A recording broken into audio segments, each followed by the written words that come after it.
reiterate that. So when you're standing and looking at yourself in the mirror, don't worry about where your kneecaps are pointing so much. Okay. As long as you're balanced on your heels and your feet are flat. So really think of letting that right foot relax on the floor. That's it.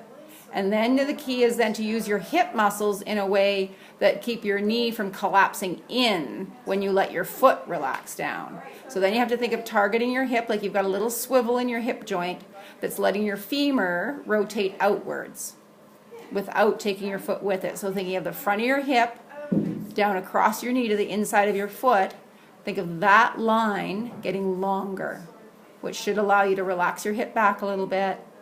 Allow your foot to relax down and keep your knee from collapsing in. When you have femoral anteversion, it's really common for your knees to want to collapse in. It's really hard to keep a strong hip. You've done a really good job, actually, basically, I think just through your life being so active and being strong.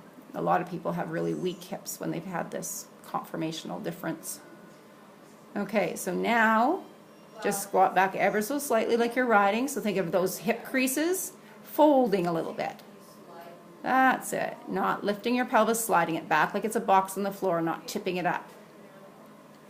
Now don't go too far, otherwise your back will want to get active. So just kind of relax your back. So find that place where your back can sit on top of your pelvis without being overactive. Okay. Now find that little tiny spot in the very inside of your upper thigh, not the back of the inside, not the front of the inside, but the middle of the inside.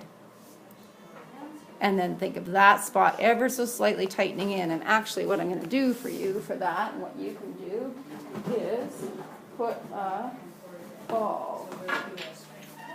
That one's a little bit big. That's the problem. Our smaller ball left. That one's a little too big. I know. Here, let's just... No. Yeah, we need a slightly smaller ball.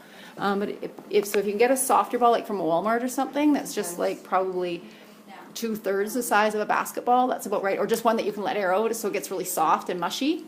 And then just have that there for the tactile input on that inner thigh. Then gently feel like you're putting your leg on using only a bit of pressure from that muscle.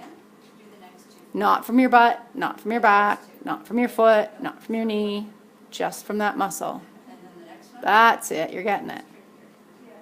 And then what you do is you put your hands up like you're on the reins, you close your eyes, you visualize you're on your horse. And I mean visualize as in you're in your arena, you're on the horse, you can feel the air, it's slightly warmer than it is here. Whatever you hear when you're riding, whatever sounds are going on. And I want you to imagine yourself walking along and that you're gently just trying to ask the horse's rib cage to move one way a little bit with one leg and then the other way a little bit with the other leg. It's kind of like it's basically the initiation of a leg yield. Using that spot. Yeah, in the middle of your inner thigh. Put your hands closer and a little further ahead of you. That's it. So that you don't let that right shoulder pull down and back. Let it float up and forward. That's it. So you have to release that right waist space. So constantly be checking in with your ribs, your waist space, your butt cheek, your sit bones, your foot, and just kind of keep cruising your mind up and down and around your body as you're doing that little bit of a leg yield, asking the horse's rib cage to move one way and then to the other.